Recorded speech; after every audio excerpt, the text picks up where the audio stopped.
प्यारे बच्चों नमस्कार। बिहार बोर्ड के मैट्रिक का 21 फरवरी के दिन विज्ञान विषय का परीक्षा होने वाला है और आज मैं लेकर के आ चुका हूं आप सभी के लिए विज्ञान विषय का सब्जेक्टिव क्वेश्चन, यानी कि जिसमें आपको मैं शॉर्ट क्वेश्चन और लॉन्ग क्वेश्चन दोनों बताने वाला हूं और ऐसा क्वेश्चन बताने वाला हूं जो आपके एग्जाम में सीधे पूछे जाएंगे। और ये भी मैं आपको बताने वाला हूं कि किस प्रकार से आप अपने एग्जाम में काले और नीले बाल पेन का यूज करके आप परीक्षा में लिखोगे, क्योंकि लिखना एक बहुत ही अच्छा कला है।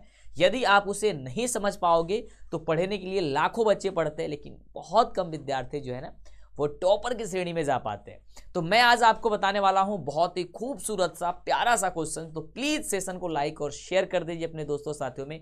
और आज साइंस के यानी कि विज्ञान विषय का जो मैं आपको क्वेश्चन बताने वाला हूं, जैसा आपका पेज रहेगा बिहार बोर्ड में, मैं वैसा ही क्वेश्चन लेकर के आया हूं, यानी कि वैसा ही पेज और वैसा ही क्वेश्चन लेके आया हूं जिस प्रकार से आप एग्जाम में करने जाओगे। यहाँ पे लघुत्तरीय क्वेश्चन, दीर्घोत्तरीय क्वेश्चन सब कुछ बताने वाले हैं, लेकिन बिना देरी किए हम क्लास को स्टार्ट करने जा रहे हैं। लेकिन उसके पहले आपका कर्तव्य बनता है कि आप वीडियो को लाइक कर दीजिए और चैनल को यदि सब्सक्राइब नहीं किया तो कर लीजिए, नहीं तो आगे से आपको वीडियो क्लास नहीं मिल पाएंगी। और अपने दोस्तों साथियों में फटाफट से शेयर कर दीजिए। और एक बार मुझे बताइएगा कि आपको कितने प्रश्न का जवाब पहले से पता था। जैसे सबसे पहला क्वेश्चन आपके यहाँ पे स्क्रीन पे है, लेकिन आपको पेपर में कैसे लिखना है वो ध्यान दीजिए। यहाँ पे आपके पेपर में क्या है ना कि खंड ब में वस्तुनिष्ठ प्रश्न आपके स्टार्ट होंगे, यानी कि गैर वस्तुनिष्ठ प्रश्न स्टार्ट होंगे, यानी कि सब्जेक्टिव टाइप। तो आपको लिखना होगा खंड ब गैर वस्तुनिष्ठ प्रश्न। और आपका सबसे पहले स्टार्ट होगा भौतिकी विज्ञान, तो भौतिक शास्त्र या भौतिक विज्ञान जो भी लिखना चाहते हैं आप लिख सकते हैं। उसके जस्ट ठीक नीचे आपको लिखना होगा लघु उत्तरीय प्रश्न। और जितना ये काम आप देख रहे हो ये आपको काले पेन से करना होगा। इस बात को बहुत ही अच्छे तरीके से आपको समझना होगा। मैं जो आपको बता रहा हूं वो बहुत ही खास है। दूसरी बात यह है कि यहाँ पे जो क्वेश्चन स्टार्ट होगा वो तो आपको क्वेश्चन नहीं लिखना होगा, लेकिन मैं आपको समझाने के लिए सिर्फ यहाँ पे क्वेश्चन लिख करके आया हूँ। लेकिन आप यहाँ पे लिखोगे, आपको प्रश्न उत्तर संख्या या नंबर 1 और सिर्फ आप आंसर स्टार्ट करना शुरू कर दोगे। लेकिन मुझे समझाने के लिए तो यहाँ क्वेश्चन लिखना पड़ेगा मेरे भाई। तो सबसे पहला क्वेश्चन बहुत ही प्यारा सा क्वेश्चन है। मुझे पता है कि बिहार के लाखों बच्चों को इस प्रश्न का उत्तर पता होगा। प्रश्न कह रहा है कि अवतल दर्पण के 2 उपयोग को लिख दीजिए। अब भाई मेरे अवतल दर्पण के उपयोग को जब आपको लिखना होगा तो आपको यहाँ पे क्या लिखोगे मेरे भाई, आपको लिखना होगा कि उसका उपयोग, यानी कि किसका, अवतल दर्पण का उपयोग वाहनों के हेडलाइट में किया जाता है। हेडलाइट का मतलब होता है अग्रदीप में किया जाता है। और इसका सेकेंड उपयोग की हम बात करते हैं मेरे रसगुल्लो, तो क्या होता है, इसका उपयोग सोलर सेल में किया जाता है। इसके अलावा और भी यदि आपको बात करना चाहें तो आप भी मुझे बता सकते हो नीचे कमेंट करके कि इसका उपयोग जो है, यानी कि अवतल दर्पण का उपयोग नाक कान गले के डॉक्टर जो होते हैं वो अवतल दर्पण का उपयोग करते हैं। मेरे भाई मैं यदि आपसे पूछूं कि उत्तल दर्पण का उपयोग जो है ना वो कौन करते हैं, तो आप मुझे फटाफट से यदि बता पाते हो तो बता दो। उत्तल दर्पण का उपयोग जो है हम लोग करते हैं कहाँ, गाड़ियों के साइड मिरर के रूप में। इस बात को याद करके रखना है ना, गाड़ियों के साइड मिरर के रूप में उत्तल दर्पण का उपयोग क्यों किया जाता है, इसके बारे में भी क्वेश्चन आपके एग्जाम में आता है। तो मैं आपको बता रहा हूं, पहले देखिए जो भी क्वेश्चन, यानी कि जिस प्रकार से जितने क्वेश्चन आपके एग्जाम में पूछे जाएंगे मैं वो हूबहू लेकर के आया हूं। यानी कि मैं आपको बता दूं कि जितने क्वेश्चन आपके फिजिक्स से को पूछे जाएंगे, short question, long question, chemistry से, आपके बायोलॉजी से, सब कुछ लेके आया हूं। यानी कि 30 क्वेश्चन पूरे टोटल मिलाकर के आपके एग्जाम में पूछे जाते हैं, लेकिन 15 क्वेश्चन का जवाब देना होता है। लेकिन मैं आज आपको 30 में 30 करके दिखाऊंगा कि भाई कैसा कैसा क्वेश्चन रहने वाला है।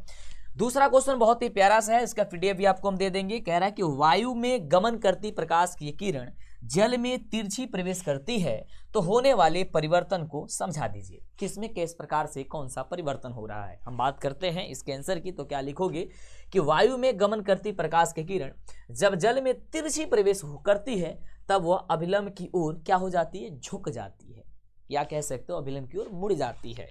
क्योंकि आपतन कोण आई और अपवर्तन कोण आर, जब प्रकाश कोण आर और जब प्रकाश जब छोटा होता है, इसलिए इस किरण जो है ना विरल माध्यम से सघन माध्यम में जाती है तब वो अभिलंब की ओर क्या हो जाती है, मुड़ जाती है। तो आप इस प्रकार से यदि इस प्रश्न का उत्तर लिखेंगे, आपको बिना सोचे समझे शिक्षक जो होंगे आपको 2 के 2 नंबर दे देंगे। लेकिन आपको ध्यान रखना है कि कहाँ पे ब्लैक पेन, कहाँ पे ब्लू पेन का यूज करना है जिससे दिक्कत ना हो। भौतिक शास्त्र से ही अगला क्वेश्चन जो है ना यहाँ पे पूछा जाएगा। ये दूसरा क्वेश्चन मैं आपको समझा दिया हूँ, डबल हो गया है, कोई नहीं। तीसरे क्वेश्चन की ओर बात करते हैं। तो तीसरा क्वेश्चन आपके स्क्रीन पे ये रहा। क्वेश्चन कह रहा है कि उस लेंस की फोकस दूरी ज्ञात करें जिसकी क्षमता -2 डायप्टर है, यह किस प्रकार का लेंस है। बड़ा प्यारा सा क्वेश्चन है। यदि इस प्यारे से क्वेश्चन को यदि मेरे भाई आप नहीं समझ पाते हो तो मुझे ऐसा लग रहा है कि थोड़ी सी मिस कर पा रहे हो, तो जल्दी से प्लीज मुझे बता दो कैसे ये बनेगा। मैं तो बताऊंगा ही, लेकिन उसके पहले यदि चैनल को सब्सक्राइब नहीं किए हो तो जल्दी से चैनल को सब्सक्राइब करना पड़ेगा और अपने दोस्तों साथियों में शेयर करना पड़ेगा, लाइक का बटन दबाना होगा और बताना होगा कि मंटू सर क्लास बहुत तगड़ी चल रही है। और डेली मैं आपके लिए शाम को मॉर्निंग में 6 बजे ये सब्जेक्टिव की पार्ट स्टार्ट कर दिया हूँ आपके कहने से, लाखों बच्चों के कहने से। तो प्लीज उन सभी बच्चों के पास आपका कर्तव्य बनता है, आप शेयर कर दीजिए। भाई लेंस की क्षमता, यह अवतल लेंस है, ऋणात्मक है। इसलिए क्यों ऋणात्मक है भाई साहब? ऋणात्मक है तो ये अवतल लेंस ही होगा।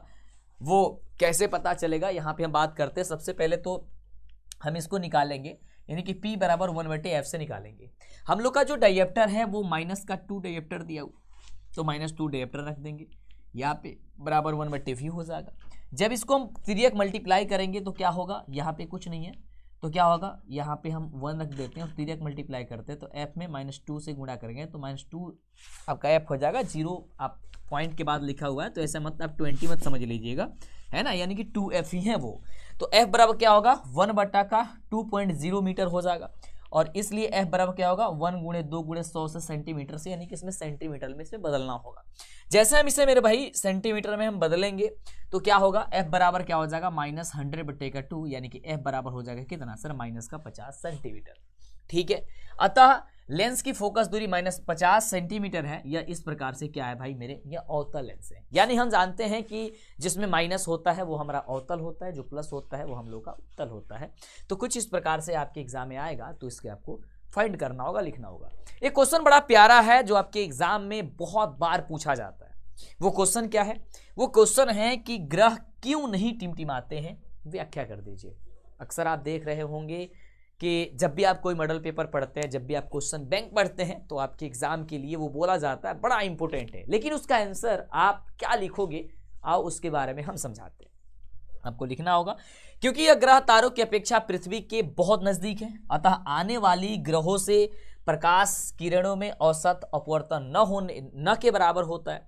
इसलिए ग्रहों की आभासी स्थिति हमारे लिए स्थिर होती है तथा ग्रह टिमटिमाते हुए प्रतीत नहीं होते हैं। कुल मिलाकर के बात यह है कि जो ग्रह होते हैं वो तारों की अपेक्षा नजदीक होते हैं, और जिसके कारण जो है, नजदीक होने के कारण क्या होता है, जो आंखों पे हम लोगों का जो पड़ता है प्रकाश, या कह सकते हो कि इस प्रकार अपवर्तन जो होता है वो एक औसतन ना के बराबर होता है। मतलब वो जो झिलमिलाहट होता है वो बहुत दूर होता है तारे, लेकिन उसकी अपेक्षा ग्रह जो नीचे होते हैं, नजदीक होते हैं, इसलिए जो है ना हमें वो झिलमिलाते नजर नहीं आते हैं। इस प्रकार से आप लिख सकते हो। हालांकि इसका उत्तर आप मेरे भाई पहले से भी याद किए होंगे, तो कोई दिक्कत नहीं, आपको वही लिखना होगा, क्योंकि पेपर में भी आपके आता है कि यथासंभव परीक्षार्थी अपने ही शब्दों में उत्तर दें। तो यदि आप अपने शब्दों में यदि उत्तर देते हो तो मुझे ऐसा लग रहा है कि कहीं ना कहीं आप बहुत बेहतर कर रहे होंगे। अगला कह रहा है कि विद्युत विभवांतर क्या है और इसका ऐसा ही मात्रक क्या है। ये जितने भी अभी क्वेश्चन आएंगे वो फिजिक्स का आएगा, और इसी टाइप का ही क्वेश्चन पूछा जाता है, एकदम बहु पूछा जाता है। सबसे पहले फिजिक्स का क्वेश्चन देखने को मिल सकता है, फिर आपके केमिस्ट्री का, फिर आपको बायोलॉजी का क्वेश्चन मिलेगा। जितने क्वेश्चन पूछा जाता है मैं सब बताने वाला हूं। एक बार सेशन को यदि पसंद आ रहा है तो मेरे भाई अपने सारे दोस्तों के साथ शेयर कर दो, प्लीज मैं आपसे रिक्वेस्ट कर रहा हूं।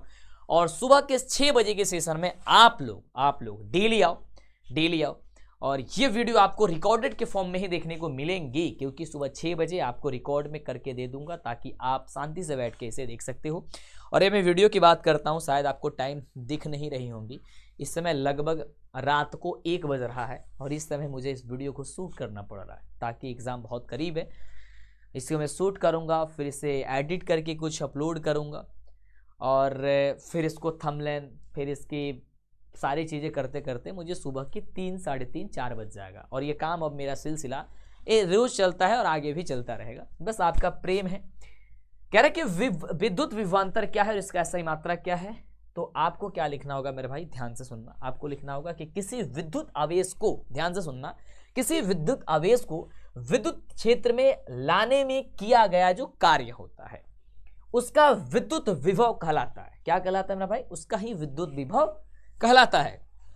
तथा दो विभवों के मध्य जो अंतर होता है उसे हम लोग विभवांतर कहते हैं या विभवांतर कहलाता है। अक्सर आपका सवाल रहता है, क्वेश्चन रहता है कि मंटू सर हमें सब्जेक्टिव याद नहीं हो पाता है, हम तो याद करते हैं वो नहीं हो पाता है। तो मेरे भाई ये आपकी ही समस्या नहीं है, बिहार के हर बच्चों का समस्या होता है, बिहार का पूरे देश के हर बच्चों का समस्या होता है। यानी कि पढ़ने वाले मैं कहूँ कि सभी बच्चों का यह समस्या होता है, मेरा भी समस्या होता है कि मैं जब भी कोई याद करता हूँ तो भूल जाता हूँ। लेकिन उसे याद करने का सटीक तरीका बस यही होता है, उसे समझ लेना कि यानी कि वो कहना चाहता क्या है। यदि आप समझ लिए क्वेश्चन तो आप आंसर आसानी से लिख सकते हो। तो समझने पे ज़्यादा फोकस करो।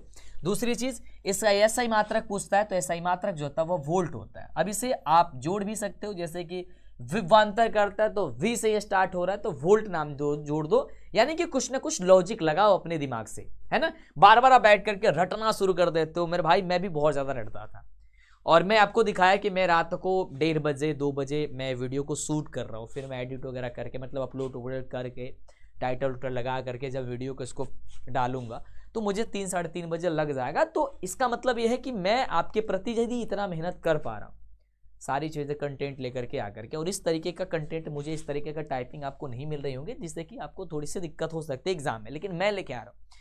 तो कहीं ना कहीं इतना आसान नहीं है, इसमें टाइपिंग कराना बहुत कठिन होता है। तो आप प्लीज़ इसका अहमियत समझो मेरे भाई, और प्लीज़ शेयर करो फटाफट से अपने दोस्तों साथियों में, ठीक है।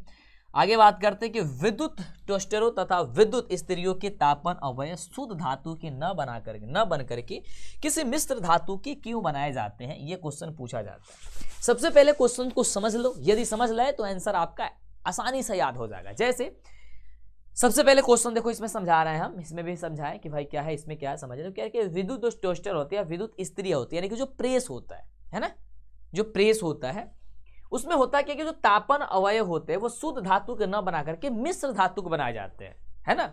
यानी कि शुद्ध धातु उसमें नहीं लगाया जाता है, उसमें कुछ ना कुछ किसी धातु में उसमें क्या कहता है भाई मिला दिया जाता है, यानी कि मिश्र धातु बना दिया जाता है, उसी का उपयोग किया जाता है। आखिर ऐसा क्यों किया जाता है, ये फिजिक्स है तो ये जानना जरूरी है, हर क्वेश्चन एग्जाम में आता है। तो लिखना कि विद्युत टोस्टरों तथा विद्युत स्त्रियों के तापन व शुद्ध धातु के न बना करके किसी मिश्र धातु के बनाए जाते हैं। यहां तक तो आप तो प्रश्न से ही लिख सकते हो, देखो कितना लॉजिक लगाओ। ये तो सारी चीजें प्रश्न याद लेंगे तो इसे याद करने की कोई जरूरत नहीं है, यहां से याद करो, यहां से समझो, याद ना करो, क्योंकि मिश्र धातुओं का संरक्षण जल्दी नहीं होता है। 10 ये लाइन याद करो कि मिश्र धातु जो होती है उसका संरक्षण जो होता है, यानी कि वो खराब होने की जो बात करते हैं वो जल्दी नहीं होता है। मिश्र धातुओं की प्रतिरोधकता अवयवी धातु की अपेक्षा उच्च होती है। इसकी यदि प्रतिरोधकता की बात करते हैं तो वह काफी ज्यादा होती है, किसकी अपेक्षा? तो अवयवी जो धातु होते हैं यानी कि शुद्ध जो धातु होते हैं उसकी अपेक्षा उच्च तापमान पर मिश्र धातु आसानी से नहीं पिघलते हैं। जब भी इसमें उच्च मतलब ये दिया जाता है, तापमान दिया जाता है, उच्च तापमान होता है, क्योंकि जो प्रेस होता है वो काफ़ी ज़्यादा हिट हो जाते हैं, और हिट जब हो जाती है, प्रेस करते हो ना, तो जब हिट हो जाता है वो आसानी से नहीं पिघलता, इसलिए मिश्र धातु के बनाए जाते हैं। कौन नहीं पिघलता है? मिश्र धातु। यदि इस समय तरीके से समझ लिए तो आप अपने भावों में लिखोगे, शिक्षक आपको पूरे के पूरे अंक जो है ना आसानी से दे देंगे। अगला क्वेश्चन फिजिक्स से 7वें नंबर क्वेश्चन की हम बात करते हैं। बहुत ही प्यारा सा क्वेश्चन है, बहुत ही आसान क्वेश्चन है। कह रहे कि किसी विद्युत परिपथ में लघुपथन कब होता है? कोई विद्युत परिपथ है और उसमें लघुपथन हो रहा है, लेकिन वो कब होता है? इसके बारे में जानना, इसके बारे में समझना बहुत जरूरी है, और एग्जाम में क्वेश्चन एग्जैक्ट पूछा जाता है।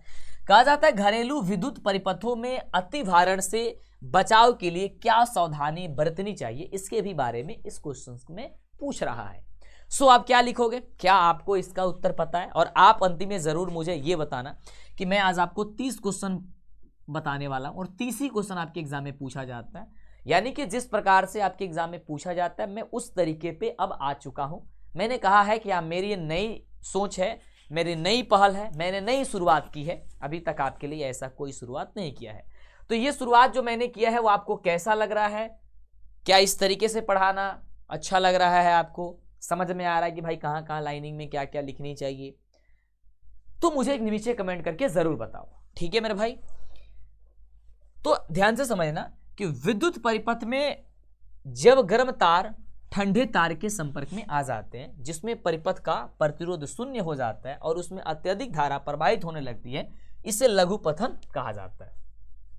समझने वाली बात यह है कि देखो क्वेश्चन एग्जाम में आता है कि लघु पठन क्या होता है, तो आप क्या लिखोगे कि विद्युत परिपथ में जब गर्म तार ठंडे तार के संपर्क में आ जाता है, आने के कारण होता क्या है, जिससे परिपथ का प्रतिरोध जो होता है बिल्कुल ही जीरो हो जाता है, वो क्या होता है भाई, शून्य हो जाता है और उसमें अत्यधिक धारा प्रवाहित होने लगती है, इसे लघु पठन कहा जाता है। क्या कहता है, लघु पठन कहा जाता है।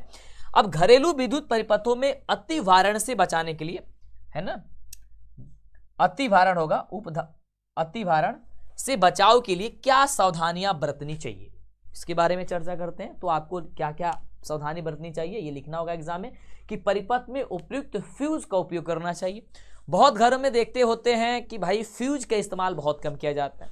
वैसे भी जब हम गरीब घर के बच्चे हैं और गरीब घर के हम हैं तो हम लोगों के घर में फ्यूज एक महंगी पड़ जाती है। हम लोग सोचते हैं यार बिना फ्यूज का जब लाइट आ ही जा रहा है तो फ्यूज लगाने से क्या फ़ायदा है, बट फ्यूज लगाना बहुत ज़रूरी होता है, फ्यूज लगानी चाहिए।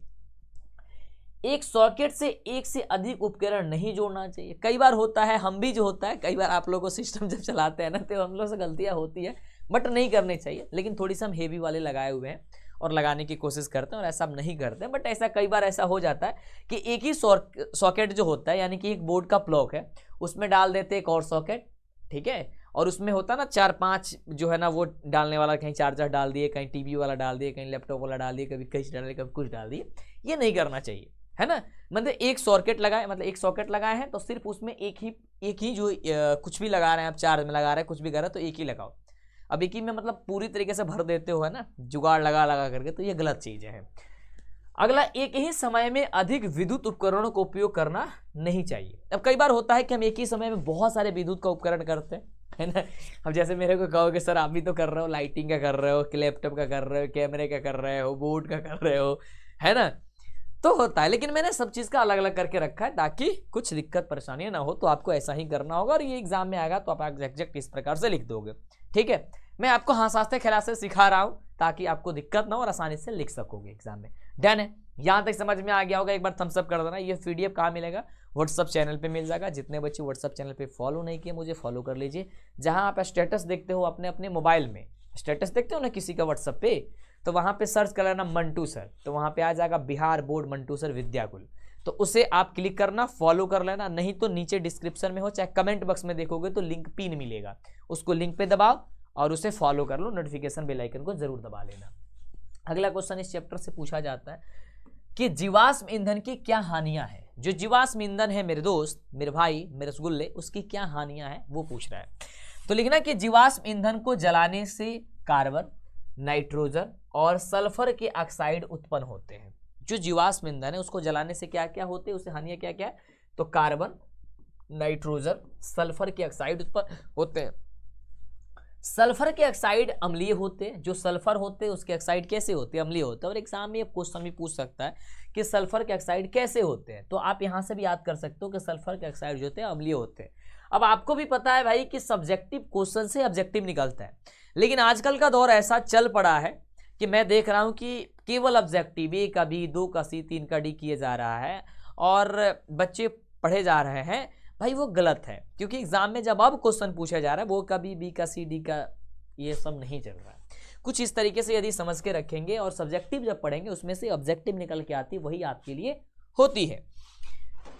और वे अम्ल वर्षा का कारण बनते हैं, जिससे जल और मृदा संसाधनों पर बुरा प्रभाव पड़ता है। जीवाश्म ईंधन के जलने से धुआं और प्रदूषण फैलता है, जिस कारण कई तरह के श्वसन संबंधी रोग भी उत्पन्न हो जाते हैं, फैलने लगते हैं।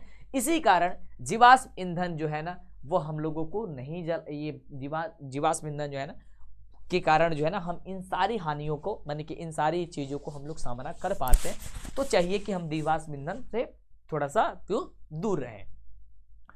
अगले क्वेश्चन की बात करते हैं। अब देखो मेरे भाई, यहाँ से जो है ना फिजिक्स में मैं आपको बता देता हूँ, आपके एग्जाम में फिजिक्स में इसी तरीके के 8 क्वेश्चन पूछे जाएंगे। 8 क्वेश्चन में मात्र आपको 4 क्वेश्चन ही बनाना होगा, लेकिन मैंने आपको 8 में 8 बताया। ऐसे ही पूछा जाएगा जैसे मैं बता रहा हूं, ठीक है। ऐसे ही 8 क्वेश्चन पूछा जाएगा, इसमें 4 क्वेश्चन बनाना होगा। अब मुझे बताओ कि 8 क्वेश्चन में तुम्हें कितनी क्वेश्चन की जानकारी थी। है ना। मुझे चाहिए कि भाई अभी के समय में अगर मैं आपको करा रहा हूं तो लगभग 8 में 8 करने की कोशिश करो कि मैं 8 में 8 बना पाता हूं, या 8 में यदि 7 भी है तो समझो कि तुम्हारी पढ़ाई बहुत तगड़ी है। मतलब इसका मतलब नहीं मंटू सर बढ़ाई कर दिया कि तुमने बहुत अच्छा पढ़ रहे हो, या पढ़ाई है तो तुम छोड़ दो, ठीक है, ये भी गलत बात हो जाती है मेरे दोस्त। इससे सब्जेक्टिव क्वेश्चन पूछा जाएगा, सॉरी सब्जेक्टिव बोल रहा मतलब दीर्घ उत्तरीय क्वेश्चन। सब्जेक्टिव में दीर्घ उत्तरीय पूछा जाएगा। ये आपका दीर्घ उत्तरीय के पार्ट स्टार्ट हो रही है। मैंने कहा है कि आपको शॉर्ट क्वेश्चन और लॉन्ग क्वेश्चन दोनों का दोनों आपको मैं फॉर्मेट जो है ना वो बताने वाला हूं, तो आपको बिल्कुल निश्चिंत होकर के, बिल्कुल आसानी से, बिल्कुल अच्छे तरीकों से इसे सीखना होगा। यहाँ पे क्वेश्चन इस तरीके से पूछा जाएगा, ध्यान से देखना, बहुत ही सुंदर। और ये जो क्वेश्चन होगा फिजिक्स का, ये ध्यान रखना मेरे भाई, फिजिक्स का जो क्वेश्चन होगा वो 6 मार्क्स का होगा। कितने मार्क्स का होगा ये बात याद करना। फिजिक्स का यदि सॉल्व करोगे तो 6 मार्क्स का होगा, केमिस्ट्री का सॉल्व करोगे तो 5 नंबर मिलेगा, और जीव विज्ञान का सॉल्व करोगे यानी कि बायोलॉजी का तो सिर्फ 5 नंबर ही मिलेगा। लेकिन फिजिक्स एक ऐसा है जिसे 6 नंबर मिलेगा, लेकिन इसमें पूछा भी ज़्यादा जाता है ना। अब ऐसा नहीं है 6 नंबर है तो थोड़ा कम पूछा जाता है, लेकिन बहुत अच्छी चीज़ें पूछी जाती है। जैसे ये क्वेश्चन इस वर्ष की पेपर में मुझे ऐसा लग रहा है 100 में 100% कि पूछा जाएगा, और पूछा ही जाएगा, क्योंकि जितने क्वेश्चन लेके आ रहे हैं वो वही क्वेश्चन है जो आपके एग्जाम में पूछा जाए। कह रहे कि दीर्घ दृष्टि दोष किसे कहते हैं, इसके क्या कारण है, इसका संशोधन की विधि का सचित्र जो है वो वर्णन कर दीजिए। ये क्वेश्चन आपके एग्जाम में पूछा जाएगा। तो आपको क्या क्या लिखना है, सबसे पहले कह रहे हैं कि दृष्टि दोष क्या है ये बताना है, इसके क्या कारण है ये बताना है, इसका संशोधन कैसे किया जाता है इसका वर्णन करिए, और वो भी आपका सचित्र वर्णन करिए। सचित्र वर्णन यानी कि चित्र बना करके समझाइए। अब चित्र बना करके जब सबको समझानी है तो ये चित्र भी आपको मैंने लेकर के आया है, लेकिन ये चित्र आपको किससे बनाना है, पेंसिल से बनाना है। एक बार मुझे बता दो सेशन में मजा आ रहा है तो प्लीज बने रहना, और एक बार शेयर कर देना दबा करके अपने दोस्तों साथियों में। और आपके लिए अच्छी अच्छी चीजें, अच्छी अच्छी नई पहल लेकर के आ रहे हैं। जो क्वेश्चन लेके आएंगे वो टकराने वाला क्वेश्चन होगा, लड़ने वाला क्वेश्चन होगा, फालतू का कोई भी चीज नहीं होगा। तो प्लीज चैनल को सब्सक्राइब जरूर करिएगा।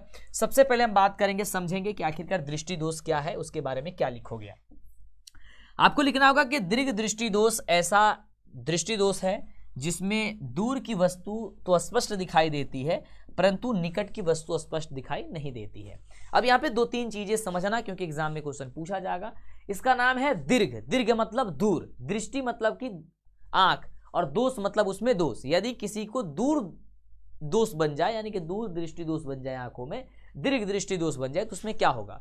तो देखो, जिसको दीर्घ दृष्टि बनेगा तो उसमें दीर्घ यानी कि दूर वाली जो है ना, तो वह दिखाई देगा साफ, लेकिन निकट का दिखाई नहीं देगा। वही चीज कह रहा है कि जिसमें दीर्घ दृष्टि दोष वह है जिसमें दूर की वस्तु तो स्पष्ट दिखाई देती है परंतु निकट की वस्तु स्पष्ट दिखाई नहीं देती है। दूरदृष्टि दोष में आंखों के लेंस की फोकस दूरी बढ़ जाती है, जिससे आंखों की अभिसारी क्षमता कम हो जाती है। अब यहां से जितने पॉइंट है उतने पॉइंट से ऑब्जेक्टिव क्वेश्चन पूछे जाते हैं। एक बार पूछा जाता है कि दीर्घ दृष्टि दोष जो है उसमें कहाँ की वस्तु साफ साफ दिखाई देती है, तो कहोगे दीर्घ दृष्टि दोष में दूर की ही वस्तु साफ साफ दिखाई देती है। निकट दृष्टि दोष में कहाँ की वस्तु साफ दिखाई देती है, तो निकट की ही, और दूर की नहीं होती है। लेकिन इसमें क्या है, दीर्घ की स्पष्ट दिखाई देती है लेकिन निकट की स्पष्ट दिखाई नहीं देती है।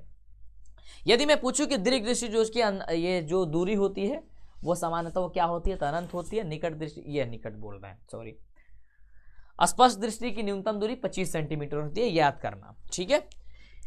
निकट दृष्टि दोष स्पष्ट नहीं दिखाई पाता है, सॉरी, दीर्घ दृष्टि दोष में आंखों की लेंस की जो फोकस दूरी है वो क्या हो जाती है, सर बढ़ जाती है। ये क्वेश्चन पूछ सकता है कि दूर दृष्टि दोष में आंखों की लेंस की फोकस दूरी क्या हो जाती है। ऑप्शन घट जाता है, बढ़ जाती है, समान रहता है, इनमें से कोई नहीं। क्या कहोगे कि बढ़ जाती है।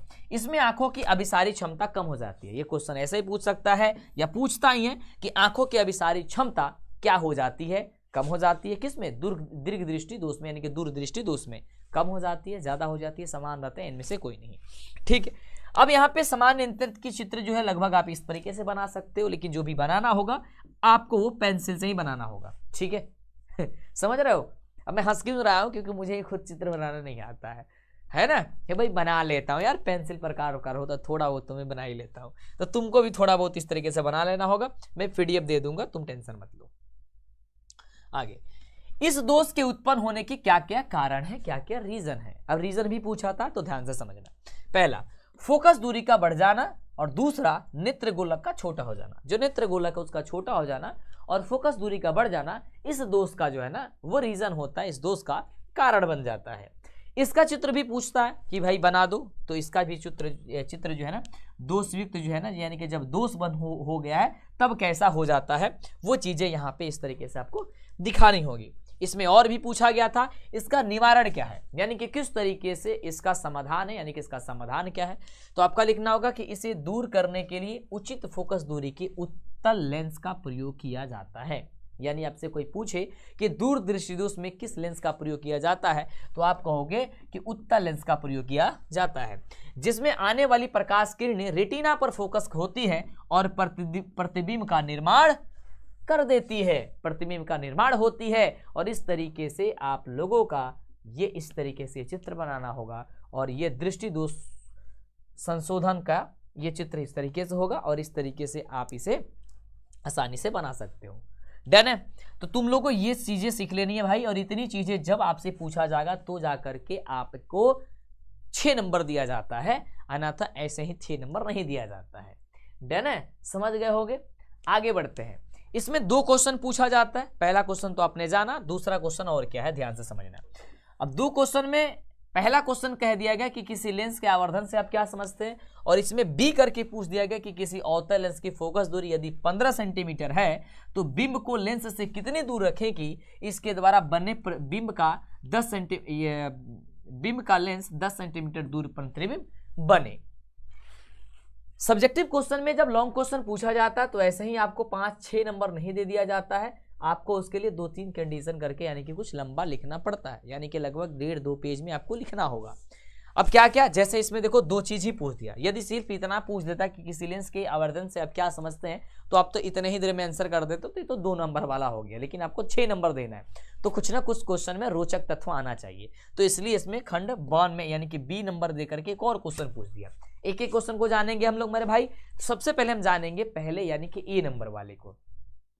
लेंस के मुख्य अक्ष के लंबवत प्रतिबिंब की लंबाई h डैश जो भी हो और वस्तु की लंबाई h के अनुपात को ही आवर्धन कहते हैं। यानी कि सीधी सी बात में मैं समझाऊं तो प्रतिबिंब की ऊंचाई और वस्तु की ऊंचाई के अनुपात को ही आवर्धन कहा जाता है।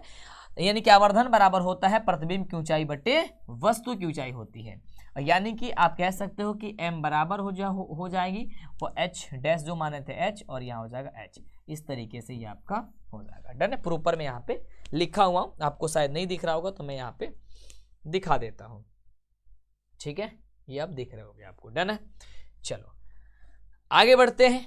आगे अब जिसमें दूसरा क्वेश्चन जो है ना वो दूसरा क्वेश्चन पूछा गया, उस क्वेश्चन को हम लोग समझ लेंगे। ठीक है, यहाँ पे थोड़ी सी मैं कर देता हूँ ताकि नीचे वाली चीज दिखे। दूसरा क्वेश्चन क्या पूछा था कि किसी अवतल लेंस की फोकस दूरी 15 सेंटीमीटर है, बिंब के लेंस से कितनी दूरी पर रखें कि इसके द्वारा बिंब का लेंस 10 सेंटीमीटर दूर पर प्रतिबिंब बने, यानी कि प्रतिबिंब बनाए। तो सबसे पहले जो दिया है उसे लिखेंगे। मैथ में आपको पढ़ाते हैं सबसे पहले लिखो कि दिया है कि, है ना। तो देखो यहाँ पे भी लिखना होगा तुम्हें, दिया है कि लेंस की फोकस दूरी f बराबर -15 सेंटीमीटर। ठीक है, आप कहोगे सर सॉरी यार माफ करना मेरे दोस्त, कहोगे कि सर इसमें तो 15 सेंटीमीटर आपने माइनस में लिख दिया। बिल्कुल, आप यहाँ पे समझना मेरे भाई, यहाँ पे देखो अवतल लेंस दिया गया तो अवतल लेंस में हमेशा माइनस होता है, तो हम इसलिए -15 सेंटीमीटर लिखेंगे।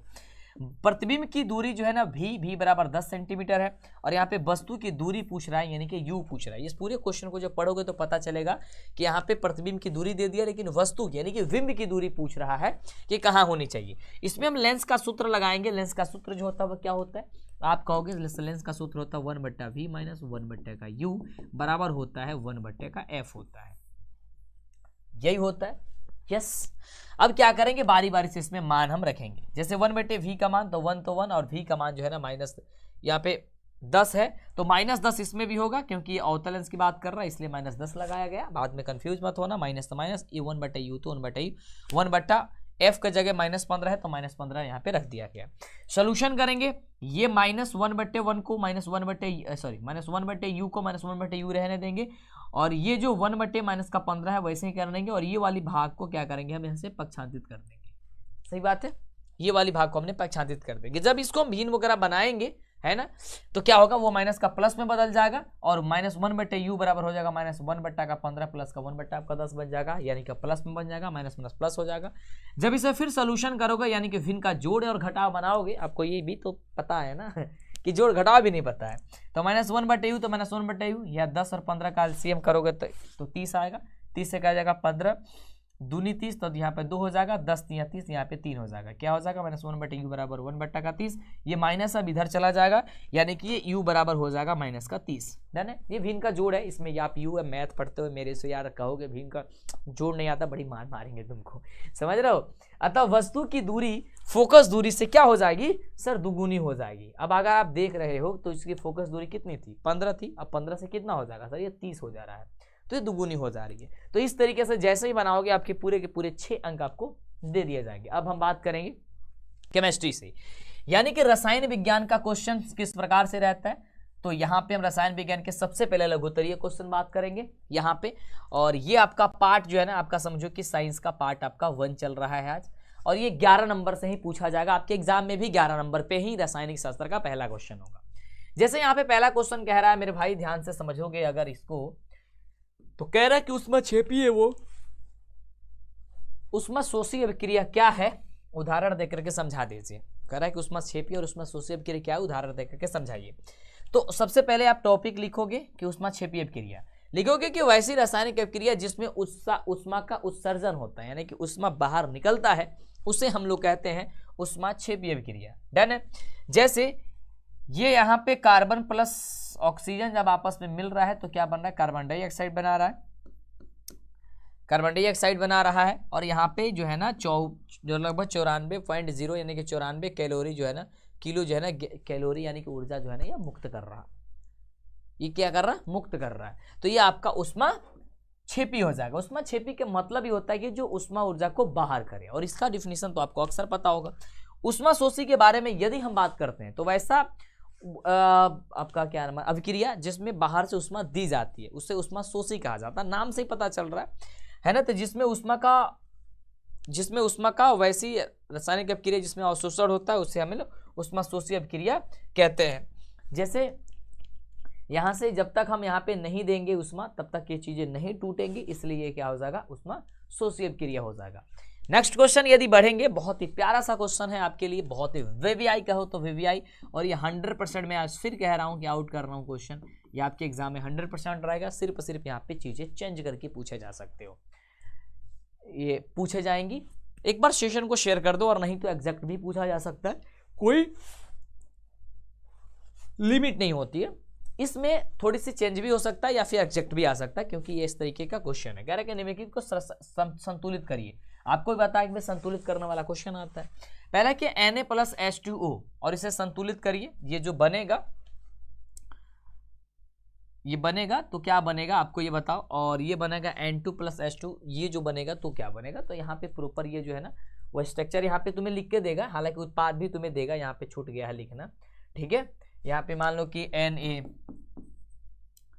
NaOH+H दे दे इस तरीके से, और ये आपका दे दे NH दे दे केवल, ठीक है, NH3 दे दे केवल, ठीक है। तो इसे संतुलित कैसे करोगे, अब आप देखोगे भाई इस तरीके से, मान लो कि छूटा हुआ है तो मैं लिख देता हूँ ऐसे ही करके ब्लैक पेन से, ताकि वो सुटेबल दिखे भी। जैसे मान लो ये क्वेश्चन है, और क्वेश्चन कह दे भाई NaOH, अब प्लस का ये कह दे तुम्हारे H2, और ये कह दे आपका NH3, और इसे कह दे संतुलित करना है। तो तुम संतुलित कैसे करोगे, संतुलित करने का मतलब होता है कि दोनों तरफ के तत्वों की परमाणु संख्या आपस में बराबर होनी चाहिए। इसमें देखोगे Na क्या है सर 1 है, इसमें कितना है सर 1 है, इसमें हाइड्रोजन कितना है 2 है, लेकिन इसमें क्या है हाइड्रोजन सिर्फ 1 है। तो इसको क्या करोगे, यहाँ से 2 से मल्टीप्लाई करोगे, सही बात है, यस। जब 2 से मल्टीप्लाई करेंगे तो हाइड्रोजन तो 2 हो गया, और यहाँ पे जो ऑक्सीजन है वो 2 हो गया, ठीक है। ये सोडियम, सॉरी Na जो है था सोडियम, वो 2 हो गया। तो फिर आपको इसमें भी 2 करना होगा, इसलिए मैंने यहाँ 2 कर दिया, सही बात है। अब यहाँ पे ऑक्सीजन 2 हो गया, तो यहाँ क्या ऑक्सीजन 2 है, नहीं है, तो यहाँ पे भी तुम्हें 2 करना होगा। जैसे ही 2 करेंगे तो हाइड्रोजन 4 हो जाएगा, 2 दूनी 4। तो क्या करेंगे, देखेंगे तो यहाँ पे 2 हाइड्रोजन और यहाँ पे 2 हाइड्रोजन 4 हो गया, बस आपका संतुलित हो गया, सीधी सी बात है। वही तो इसमें लिखा गया है, 2NaOH प्लस H2 और इधर 2Na प्लस 2H2O, जो कि मैंने अभी आपको यहाँ पे इस तरीके से समझाया। अगर ये पार्ट यदि तुम्हें समझ में नहीं आया होगा तो मैं यहाँ पे इस तरीके से समझाना चाहूँगा, आपको यहाँ पे ध्यान से समझना। मान लो कि एक आपका Na प्लस H2O दिया गया है, ठीक है, और ये उत्पाद जो है बना रहा है NaOH बना रहा है, ठीक है, अब प्लस यहाँ पे H2 बना रहा है। कह रहा है कि मुझे संतुलित कर दीजिए, ठीक है। तो ध्यान से समझना, इधर Na एक है, इधर भी अभी तक एक है, लेकिन संतुलित करने के लिए मैं सबसे आसान तरीका यही मानता हूं कि सबसे पहले देखो कि इनमें सबसे बड़ा कौन सा है। तो बड़ा देखोगे तो क्या दिख रहा है कि भी बड़ा इसमें 2 है, तो इधर हाइड्रोजन 2 है, इधर हाइड्रोजन कितनी है, इधर हाइड्रोजन कितनी है 2, और एक ये 3 है, और इधर कितनी है 2 है। तो सबसे पहले जैसे ही इसे संतुलित करोगे सारा एग्जैक्ट संतुलित होना शुरू हो जाएगा। जैसे मान लो कि ये 2, ये 1 है, ठीक है, तो यहाँ पे मैं 2 लगा देता हूँ, तो 2 हाइड्रोजन ये और 2 हाइड्रोजन कितना हो गया 4, तो इसको भी 4 करना होगा तो 2 लगा दूंगा, 2 दूना 4 हो गया। यस, जब ये 2 दूना 4 हो गया तो ऑक्सीजन कितना हो गया, अब 2 हो गया, और यहाँ पे भी ऑक्सीजन 2 हो गया, हाइड्रोजन यहाँ पे कितना हो गया 4 हो गया। लेकिन यहाँ पे देखोगे अब Na भी 2 बन गया, तो फिर Na में 2 लगा दो, बस बन गया, संतुलित हो गया। एकदम अच्छे से लॉजिक तरीका है। जैसे मान लो कि दूसरा वाला है, ये पहला हो गया, ये तुम्हारी दूसरी हो गई, दूसरी है मेरे भाई N2 प्लस का H2 से जो है वो बन रहा है क्या, NH3 बन रहा है, और इसे संतुलित करना है। अब आप देखोगे तो इसमें सबसे पहले चेक किया जाता है सबसे बड़ा क्या है, तो हाइड्रोजन इसमें 3, इसमें कितना है मात्र 2 है, 3 तो इसको करना, या तो इसको 3 करना पड़ेगा, नहीं तो कुछ ऐसा करना पड़ेगा, ये भी बढ़ जाए भी बढ़ जाए। और यहाँ क्या है, नाइट्रोजन 2 है, इसमें क्या है सर 1 भी नहीं है, ऐसा 1 भी नहीं मतलब 1 है, 1 भी नहीं का मतलब 1 है यहाँ पे, तो यहाँ से 2 कर दो, तो 2 तो ये बन गया, तो 3 दूनी अब 6 हो गया, तो यहाँ पे भी हाइड्रोजन अब 6 करना होगा, तो 3 से गुणा कर दो, 3 दूनी ये भी 6 हो गया, बस बन गया। सीधी सी बात है, वही पार्ट जो है ना तुमको यहाँ पे दर्शाई गई है, वही पार्ट यहाँ पे लिखी गई है, अगर तुम आसानी से देखोगे तो। इस तरीके से इसमें समय इसलिए दिए क्योंकि आपके 3 नंबर से 4 नंबर आपके बन जाने वाले हैं, 1 से 2 ऑब्जेक्टिव भी पूछ देगा और 2 सब्जेक्टिव भी पूछ देगा। अगला क्वेश्चन, अगला मेरे भाई यहाँ पे क्वेश्चन कह रहा है कि बेकिंग सोडा के 2 उपयोग को लिख दीजिए। तो ये क्वेश्चन अक्सर आपके एग्जाम में आता है, मैं थोड़ा सा इसे छोटा करना चाहूंगा, ठीक है, ताकि आपको दिखे, ठीक है। तो ध्यान से सुनना, बेकिंग सोडा का उपयोग यहाँ पे कुछ होगा, कुछ खाद्य पदार्थों को पकाने के लिए भी किया जाता है, जैसे पुआ गुलगुला खाए हो, उसमें जो है ना वो बेकिंग सोडा का प्रयोग किया जाता है, ये बात आपको ध्यान पर करके रखनी है। अगला है कि हवाइयों में एक मृदुल और गैर संरक्षक द्वारा होने के नाते बेकिंग सोडा दवाओं का उपयोग भी किया जाता है। तो आप ये 2 उपयोग जो है ना आप लिख सकते हो सारी से बेकिंग सोडा के बारे में। अगला एक क्वेश्चन बहुत ही प्यारा है, थोड़ा सा मैं इसे छोटा करना चाहूंगा, और ये क्वेश्चन अक्सर आपके एग्जाम में पूछा जाता है और इस साल भी आपके एग्जाम में ये पूछा ही जा सकता है। क्वेश्चन है कि पीतल एवं तांबे के बर्तनों में दही एवं खट्टे पदार्थ क्यों नहीं रखे जाने चाहिए।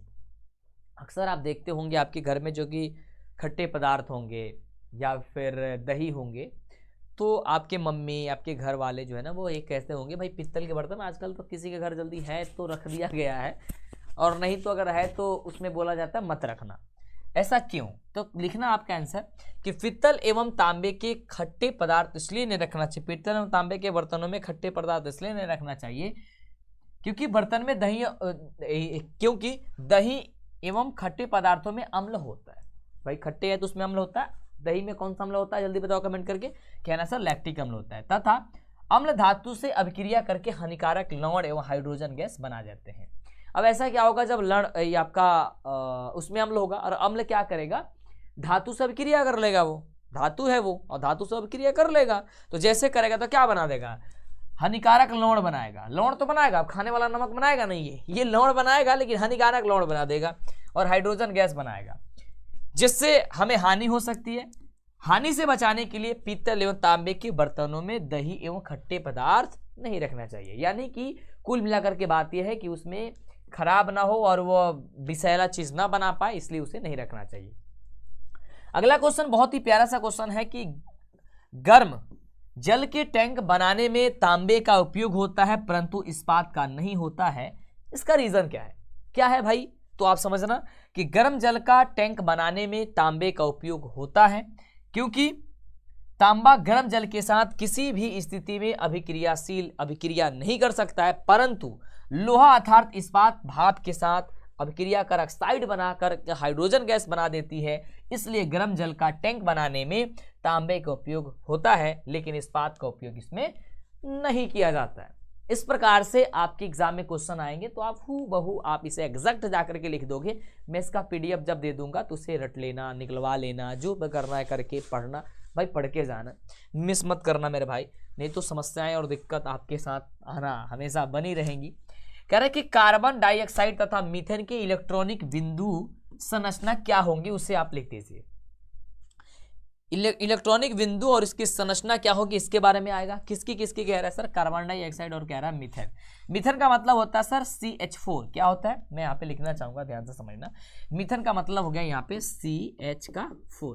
अब CH जो 4 है ना, तो हाइड्रोजन के 4 यहाँ पे आपको दिख रहा है, तो ये क्या करेगा, इस तरीके से बनाएगा। मैं इसे कहाँ बना दूं, हालांकि ये बना हुआ है।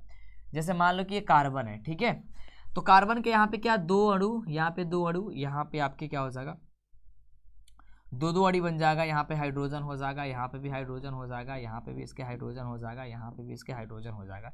4 हाइड्रोजन हो गया, ठीक है। इस सबके 2 अणु जो होंगे वो आपस में मिल करके क्या करेंगे, या फटाफट से क्या करेंगे, इस तरीके से बना करके ये 8 पूरा कर लेंगे ऐसे, ठीक है। ये 8 ऐसे पूरा कर लेंगे, डन है, जो कि इस चित्र में आपको दर्शाया गया है, ठीक है।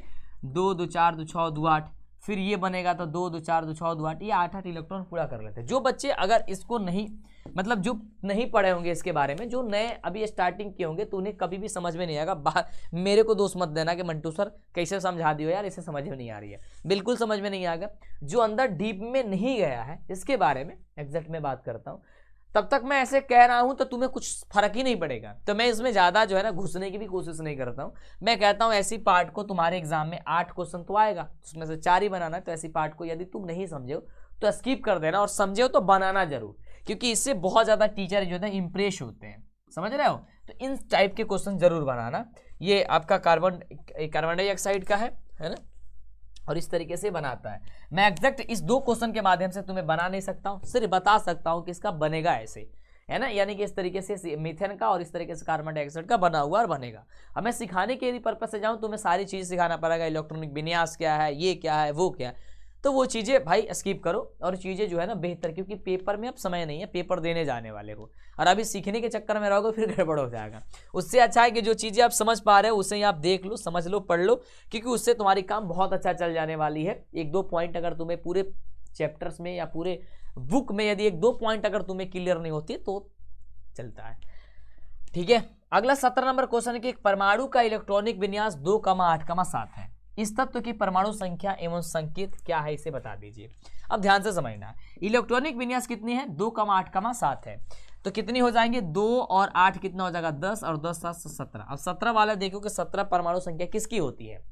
इस तत्व की परमाणु संख्या 17 है, इसका संकेत क्या हो जाएगी सर, कितनी हो जाएगी सर, Cl हो जाएगी, क्योंकि Cl की परमाणु संख्या ही 17 होती है, और यहाँ पे जोड़ रहे हो तो कितना हो जा रहा है सर, 17 हो जा रही है, ठीक है। चलिए यहाँ तक समझ गए आप, तो ये आपको ये लिख देना होगा, आपको यहाँ पे आसानी से 2 नंबर मिल जाएगा। बस यही पूछा जा रहा है, बहुत ईजी है भाई, आसानी से कर दोगे, बिना मतलब का तुम डरते हो यार। कह रहा है कि किण्वन की क्रिया क्या है, इसमें कौन सी गैस निकलती है। किण्वन की क्रिया क्या है, तो उसे समझना मेरे भाई कि किण्वन एक प्रकार का अनाक्षी श्वसन है, जिसमें सूक्ष्म जीवों द्वारा जटिल कार्बनिक पदार्थों का सरल यौगिकों में विघटित होता है। किण्वन की प्रक्रिया के दौरान कार्बन डाइऑक्साइड यानी कि गैस जो है वो निकलती है, सही बात है। तो यहाँ पे यदि पूछ रहा है कि किण्वन क्या है, तो आप लिखोगे किण्वन एक प्रकार का अनाक्षी श्वसन है, जिसमें सूक्ष्म द्वारा जटिल कार्बनिक पदार्थों का सरल यौगिकों में विघटन होता है। और किण्वन से किस प्रकार कौन सी गैस निकलती है, तो कहना सर कार्बन डाइऑक्साइड गैस निकलती है। ऑब्जेक्टिव पूछ सकता है कि किण्वन से कौन सी गैस निकलती है, तो कहना है कार्बन डाइऑक्साइड गैस निकलती है। अब आता है यहां से स्टार्टिंग होती है आपकी दीर्घोत्तरीय क्वेश्चन की। 19 नंबर क्वेश्चन और 20 नंबर क्वेश्चन। 19 और 20 नंबर क्वेश्चन जो होगा वो आपका क्या स्टार्ट होगा, तो आपका होगा केमिस्ट्री का दीर्घ क्वेश्चन यानी कि लॉन्ग क्वेश्चन। अब हम लॉन्ग क्वेश्चन की यदि बात करते हैं कि भाई लॉन्ग क्वेश्चन क्या है, उसे समझते हैं। सबसे पहला कह रहा है कि विरंजक चूर्ण कैसे बनाया जाता है, अभिक्रिया का समीकरण लिखें, विरंजक चूर्ण के उपयोग को बता दीजिए, ये क्वेश्चन पूछा जाएगा। तो आपको लिखना होगा सबसे पहले इसका सूत्र। तो विरंजक चूर्ण का सूत्र क्या होता है, CaOCl2 होता है। क्या होता है, CaOCl2 होता है। डन है। इसका रासायनिक नाम क्या है, तो लिखना है कि कैल्शियम ऑक्सीक्लोराइड यानी कि कैल्शियम हाइपोक्लोराइड के नाम से भी जाना जाता है। इसकी बनाने की विधि पूछ रहा था, तो आप लिखो कि शुष्क बुझे हुए चूने से जब शुष्क बुझे हुए चूने पर क्लोरीन गैस प्रवाहित की जाती है तो विरंजक चूर्ण का निर्माण होता है। यानी कि इस तरीके से CaOH के होल ट्वाइस पर जब क्लोरीन गैस को प्रवाहित किया जाता है तो इस तरीके से CaOCl2 प्लस H2 यानी कि हाइड्रोजन गैस जो है क्या होता है सर बाहर निकल जाता है। तो जैसे ही आएगा आपको इतना ये लिखना होगा। आगे इसका भौतिक गुण भी लिखना होगा क्योंकि 5 नंबर का क्वेश्चन है। भौतिक गुण में क्या होता है कि यह पीले रंग का चूने पदार्थ होता है, यह जल में विलेय होता है, इसे सूंघने पर इसमें क्लोरीन जैसे गंध आती है। कैसी गंध आएंगी, क्लोरीन जैसे गंध आती है। जन है। विरंजक चूर्ण के रासायनिक गुण की बात करते हैं, जिसके भौतिक रासायनिक गुण भी लिखना होगा आपको। तो क्या लिखोगे, सबसे पहले अम्ल के साथ अभिक्रिया। जब विरंजक चूर्ण की अभिक्रिया तनु अम्ल के साथ कराई जाती है तब यह क्लोरीन गैस उत्पादन करता है। जैसे कि CaOCl2 प्लस H2SO4 से जब यानी कि आपका अम्ल से अभिक्रिया कराई जाती है कि आपका अम्ल का क्या नाम है, सल्फ्यूरिक अम्ल। अब ये जब अभिक्रिया करती है CaSO4 plus Cl2 plus H2 को बाहर करता है। दूसरा लिखोगे आप लोग, ब्लीचिंग पाउडर जल के साथ अभिक्रिया करके नवजात ऑक्सीजन को मुक्त करता है, जिसका कार्य विरंजक क्रिया में किया जाता है। और इसका जो कार्य है कहाँ किया जाता है सर, विरंजक क्रिया में किया जाता है। तो ये इस तरीके से लॉन्ग क्वेश्चन आएंगे। थोड़ी से लॉन्ग क्वेश्चन को समझने में तो दिक्कत हो सकती है, मुझे पता है, लेकिन 2 से 3 बार यदि तुम पढ़ लेते हो तो सारी समस्याएं जो है ना खत्म हो जाएंगी। विरंजक चूर्ण का उपयोग, ये क्वेश्चन आपके एग्जाम में अवश्य पूछा जाएगा। ऐसे सब्जेक्टिव में भी 2 नंबर भी पूछ सकता है, केवल विरंजक का उपयोग। तो आपको याद करना होगा कि वस्त्र उद्योग में सूती कपड़ों के विरंजकों में किया जाता है। दूसरा लिखो कि पीने वाले पानी को रोग मुक्त करने के लिए विरंजक का प्रयोग किया जाता है। कागज उद्योग में भी विरंजक चूर्ण का उपयोग किया जाता है। तो मुझे लग रहा है कि यहां तक आप जो है ना अभी तक समझ पाए हो। ठीक है, मुझे भी आता है कि 10 क्वेश्चन से 15 क्वेश्चन बता करके एंड कर दूं, लेकिन मैं सोच रहा हूं नहीं, जिस तरीके से तुम्हारे एग्जाम में क्वेश्चन पूछे जाते हैं, मैं यदि उस तरीके से बता रहा हूं तो मुझे लग रहा है कि बच्चों जो है ना अभी से अवगात हो जाओगे। यानी कि आपको अभी से समझ में आ जाएगा कि एग्जाम में कैसे कैसे क्वेश्चन रहेंगे और क्या क्या रहेंगे, मुझे कैसे फाइंड करनी है, कैसे लिखना है। अगला इसी से यानी कि केमिस्ट्री से क्वेश्चन आएगा 20 नंबर में, कहेगा कि रासायनिक गुणधर्मों के आधार पर धातुओं में विभेद कर दीजिए। और ये क्वेश्चन बहुत ज्यादा इंपॉर्टेंट है क्योंकि कह रहा है कि भाई साहब धातु के रासायनिक गुण के आधार पर, भौतिक गुण तो जानते हो है ना, आघातवर्धे होते हैं, तन्य होते हैं धातु, ये जानते हो, लेकिन रासायनिक गुण के आधार पे से करना है। तो लिखना पहला इस तरफ धातु और इस तरफ लिख देना अधातु, और बीच में ये जो है ना वो आप जो है ना एक लंबी सा सुंदर सा जो है ना लंबी सा सुंदर सा क्या कर दोगे, यहाँ पे डंडी जो है ना वैसे खींच दोगे यहाँ पे, समझ रहे हो। यस, ये कलर इसका हम चेंज कर देते हैं, ये कर दें, चलो जो भी है तुम लिख सकते हो। डन है। यहाँ पे इधर लिखोगे कि धातु के साथ क्रिया करके क्षारीय ऑक्साइड बनाता है कौन, धातु। ठीक है, अधातु ऑक्सीजन के साथ क्रिया क्या कहलाता है भाई, अम्लीय ऑक्साइड बनाता है। ठीक है, यानी कि अधातु अम्लीय ऑक्साइड बनाता है, धातु क्षारीय ऑक्साइड। ये जल के साथ क्रिया करके हाइड्रोक्साइड बनाते हैं कौन, धातु, और ये जल के साथ क्रिया नहीं करते यानी अधातु नहीं करता है। आगे जो है इसको थोड़ा सा मैं छोटा करना चाहूंगा। आगे जो है ना ये धातु क्रिया यानी कि क्रिया धातु अम्ल के साथ करके H2 को विस्थापित कर देता है, जबकि मेरे भाई जबकि ये धातु अम्ल के साथ कोई भी क्रिया नहीं करते हैं। तो इस तरीके से के रासायनिक गुणधर्म के आधार पे भी आप इसे फाइंड कर सकते हो और इसे आपको एग्जाम में इस तरीके से लिखा जा सकता है ना, यानी कि आपको लिखना होगा। मुझे लग रहा है यहां तक की जो क्वेश्चंस आपने देखा वो बहुत अच्छी थी, तो आपने समझा, जाना, परखा। अब हम बात करेंगे भाई साहब बायोलॉजी के क्वेश्चंस की। ठीक है, ये आपकी पूरे पर क्या है, अब बायोलॉजी के क्वेश्चन आएंगे और इस नंबर 21 नंबर क्वेश्चन से आपके पेपर में भी स्टार्ट होगा। डन। यदि मजा आ रहा है तो मुझे बता दो, फटाफट से थम्स अप कर दो, शेयर कर दो। क्लास में आते हो तो पूरी कंटिन्यू देख करके जाओ, देखिए बाबू आधा अधूरा देख के जाओगे तो बड़ी परेशानी हो जाएंगी आपको, है ना। अब मुझे भी अच्छा नहीं लगेगा कि तुम आधा अधूरा ज्ञान ले पाए। कह रहे कि किण्वन क्या है, इसका क्या उपयोग है, इसके बारे में बात कर दीजिए। किण्वन के बारे में वो समझते हैं किण्वन क्या है। तो किण्वन एक जैव रासायनिक क्रिया है, इसमें जटिल कार्बनिक यौगिक सूक्ष्म सजीवों की सहायता से सरल कार्बनिक यौगिकों में विदारित होते हैं। किण्वन का उपयोग शराब के निर्माण में होता है तथा पावरोटी एवं बिस्कुट बनाने में भी इसका उपयोग जो है ना किया जाता है। किण्वन का, किसका उपयोग, किण्वन का।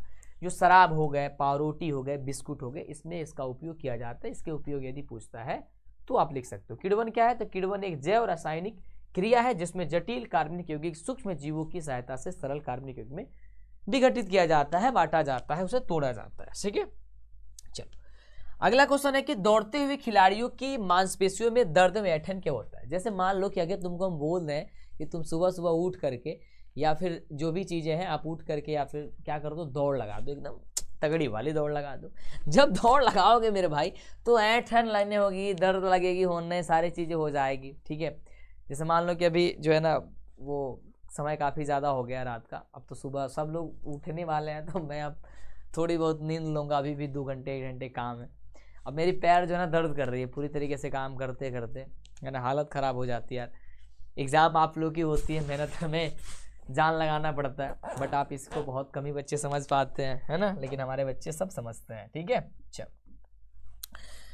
लगातार बोलते बोलते यार मुँह जो है ना वो दुख गया, क्योंकि काफ़ी सारी क्लासेस, काफ़ी सारी चीज़ें हुई है आज और होती रहती है। लगातार दौड़ने से हमारे शरीर में ऊर्जा की खपत अधिक मात्रा में हो जाती है, यानी कि बहुत ज़्यादा ऊर्जा की खपत होती है जब दौड़ते हैं। तो इस दौरान ऑक्सीजन पर्याप्त मात्रा में नहीं मिल पाता है, जिसके कारण क्या है, जब दौड़ते हैं ना ऐसे करते हैं ना, करते हैं, अर्थात ऑक्सीजन की मात्रा घट जाती है। ऑक्सीजन के अभाव के कारण हमारी मांसपेशियों में पायरुवेट की लैक्टिक अम्ल का निर्माण नहीं हो पाता है, या लैक्टिक अम्ल अधिक मात्रा में हमारे मांसपेशियों को संचित हो जाती है। इस कारण दौड़ते हुए खिलाड़ी के मांसपेशियों में दर्द या फिर ऐंठन होना स्टार्ट हो जाता है। या फिर आप भी दौड़ोगे तो आप में ऐंठन स्टार्ट हो जाएगा। अब क्यों हो जाएगा आपने बारे में से सीख लिया, समझ लिया। अब इसको 2 से 3 बार सिर्फ समझोगे तो मुझे लग रहा है कि आप आसानी से पेपर में जो है ना आप इसे बहुत ही सुंदर तरीके से जो है वो लिख करके आ सकते हो। डन, आगे कह रहे कि लाल रक्त कण कोशिका ऑक्सीजन वाहक है कैसे। जो लाल रक्त कण है वो ऑक्सीजन वाहक है कैसे, इसके बारे में बात करते हैं। तो लिखना, लाल रक्त कोशिकाओं में हीमोग्लोबिन पाया जाता है। क्या पाया जाता है भाई, हीमोग्लोबिन पाया जाता है, और वे प्रोटीन और लिपिड से बनी होती, झिल्ली से ढकी रहती है।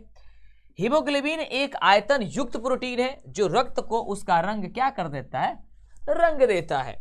इसलिए लाल रक्त कोशिकाओं को ऑक्सीजन और कार्बन डाइऑक्साइड का वाहक माना जाता है। और ये जो है ना आपके पेपर में जब आएगा तो आपको कुछ इस प्रकार से बहुत ही सुंदर ढंग से आपको इसे लिखना होगा।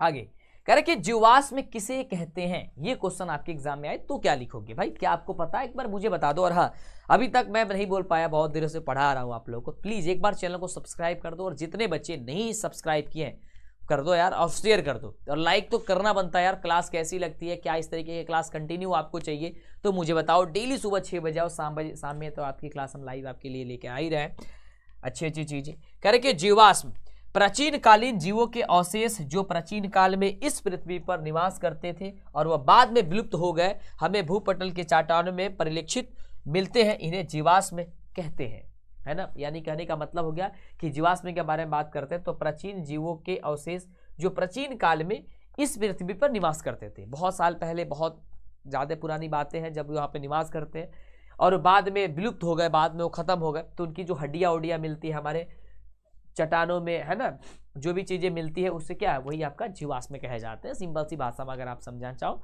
तो ये समझ सकते हो, ठीक है, डन। अगला क्वेश्चन 25 नंबर कह रहा है कि अगर किसी परितंत्र के सारे मांसपेशियों को मांसाहारियों को नष्ट कर दिया जाए तो इसे पारितंत्र पर क्या प्रभाव पड़ेगा। जैसे मान लो कि ऐसा कह दिया जाए कि मांसाहारियों को हटा दो भाई, है ना, पारितंत्र से, यानी कि जो भी पर्यावरण है उसे हटा दो, तो क्या प्रभाव पड़ेगा। यदि पारितंत्र के सारे मांसाहारियों को नष्ट कर दिया जाए तो शाकाहारी की जनसंख्या में अत्यधिक वृद्धि हो जाएगी। भाई सही है, यानी कि जितने भी, अगर मान लो कि शेर को अगर कह दिया जाए कि तुम नहीं रहो जंगल में, तो हिरण तो ज़्यादा हो जाएंगी ना, समझ रहे हो। और वे आहार का अधिक उपयोग करने लगेंगे। फिर तो भाई साहब पूरे जितने घास होंगे, जितने पेड़ पौधे होंगे, जो भी चीज़ें होंगी वो शाकाहारी जंतु वो चीज़ खा जाएंगे, खत्म हो जाएगा, जिससे भोजन के लिए आपस में युद्ध होने लगेंगे। और भाई वो कहेगा कि मैं खाऊंगा तो मैं खाऊंगा, मैं खाऊंगा, है ना, और मांसाहारी तो है नहीं, उसको मार के खाने वाला तो कोई है ही नहीं।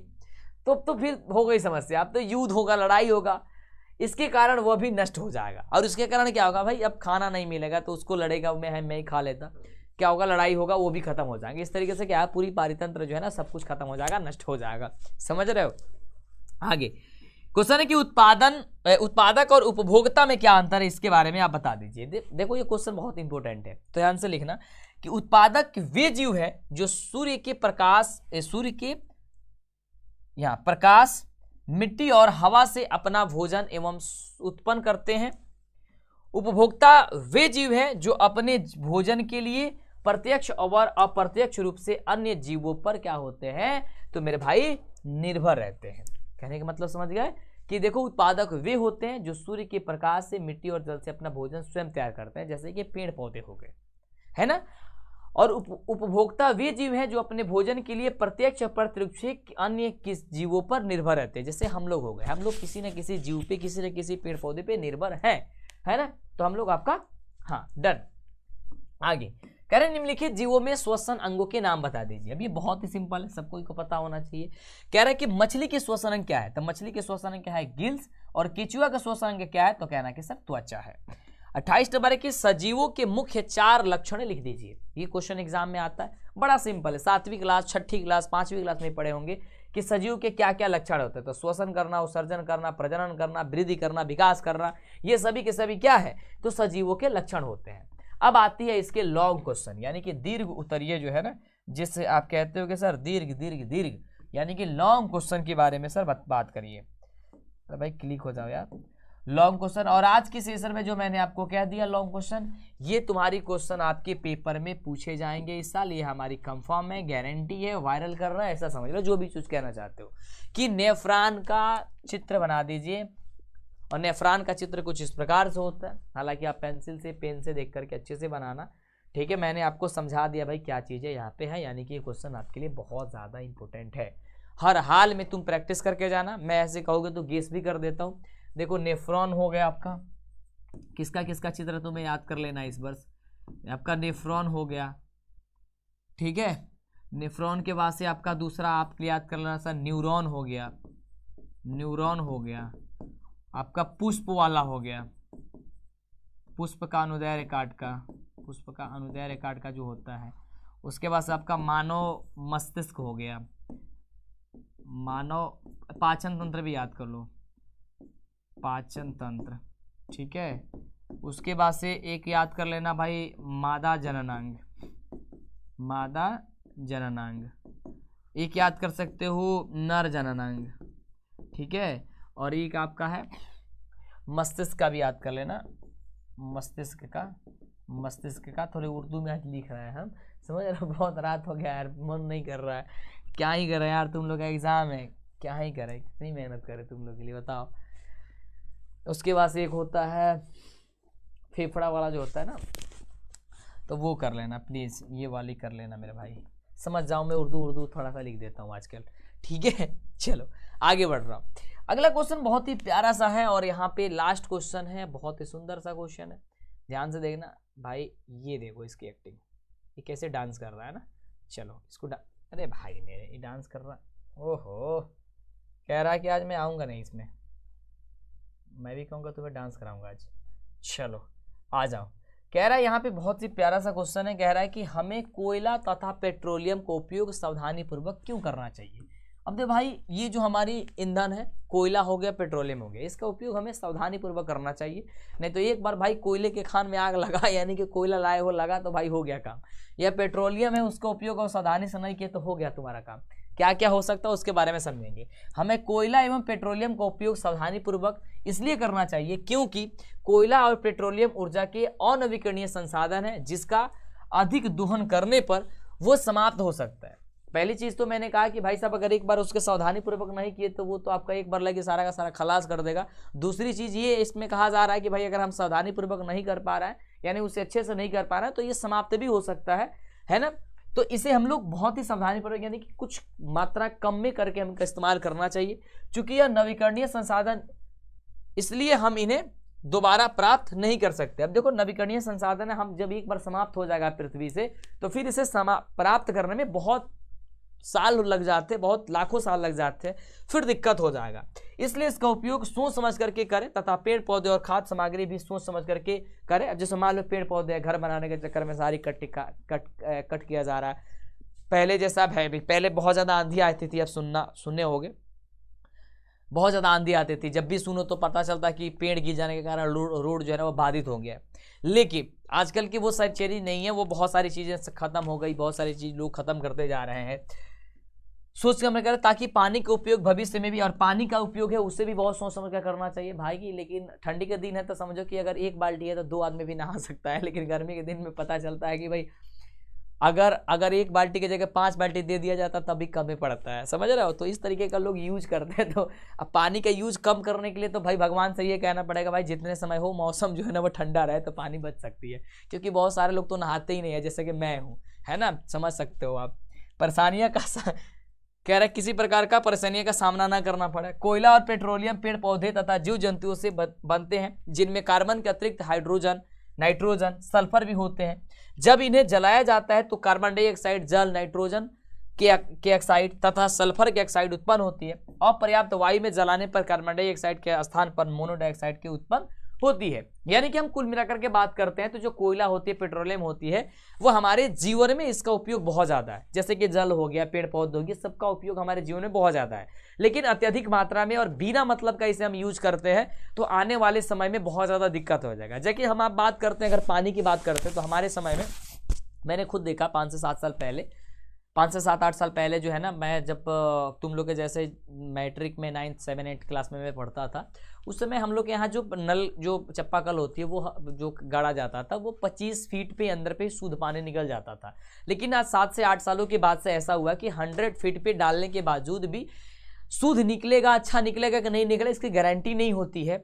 यानी कि ऑलमोस्ट जो है ना वो 100 फीट से ज़्यादा गाड़ने की जो है पाइप है वो सोचा जाता है कि भाई 100 से कम है तो चलो अच्छा पानी नहीं आएगा, लेकिन वही थी 25-30 फीट भी पहले था तो शुद्ध पानी आ जाया करता था। तो इसके वजह से बहुत सारी समस्याएं हुई। तो जो भी चीज़ें हमारे लिए मिली हुई है या प्रकृति ने हमें दी है, उसे बड़ी ही सोच समझ करके यूज करने की ज़रूरत है। अब ऐसा नहीं कि मान लो कि वही बात है कि यदि कोई आपको बुला दिया खाने पे और वहाँ पे बना दिया, भाई साहब मैंने एक दिन एग्जांपल दिया था आप लोगों से कि कोई बुला दिया और वहाँ पे बन गया भाई मांसाहारी वाला प्रोडक्ट। तो बहुत सारे लोगों को हम ये देखते हैं कि उसके टेबल पे जाओगे ना तो वहाँ पे जो है ना उसके कांटे जो है ना वो केवल कांटे कांटे मिलेंगे, ये देखे होगे।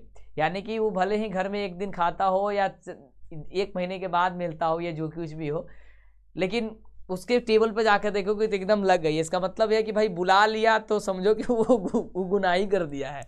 तो ऐसी पार्ट चलती है लोगों में। वही बात है, प्रकृति ने हमें कुछ दे दिया तो इसका मतलब ये नहीं है कि आप जहां मन करे जैसे मन करे यूज करें। नहाने की 1 बाल्टी में काम चल जाता 10 बाल्टी करें, लेकिन ठंडी में 1 बाल्टी न छुए हम, है ना। वो तो काम हम भी करते हैं। नहाने से क्या फायदा यार, नहाने से वजन जो है ना घट जाएगा, वैसे ही वजन नहीं है, वजन घट जाएगा, तुम लोग का भी हमारा भी। चलो मजाक कर रहा है भाई साहब। तो इस तरीके से आपकी पूरी कंटेंट, ये आपकी क्वेश्चंस लगभग 30 क्वेश्चन पूछा जाएगा साइंस में। ऑलमोस्ट मुझे पता है कि आप 30 क्वेश्चन को पढ़ करके बड़ी इंजॉय किए होंगे और आप सभी के लिए ये काफी कारगर साबित है। इसकी पीडीएफ आपको मिल जाएंगी, आप निश्चिंत रहिए। सभी बच्चे व्हाट्सएप से जरूर जुड़िएगा, कमेंट बॉक्स में पिन होगा आपके लिंक, जरूर जुड़िए, दोस्तों साथियों में शेयर करिए। हाँ लास्ट में ये कहेंगे, यदि वीडियो देखते हैं, बहुत सारे बच्चों जो वीडियो देखते हैं लेकिन सब्सक्राइब जो है आप नहीं कर पाते हैं, ये सबसे बड़ी गलती कर रहे हैं, क्योंकि इस समय यदि नहीं करेंगे बहुत ज़्यादा समस्या हो सकती है। तो एक बार इस परिवार को एक बड़ा बनाइए और हमारे साथ जुड़े रहिए। मिलते हैं अगले वाली क्लास में, अगले वाली वीडियो में। Thank you so much, love you, take care, bye.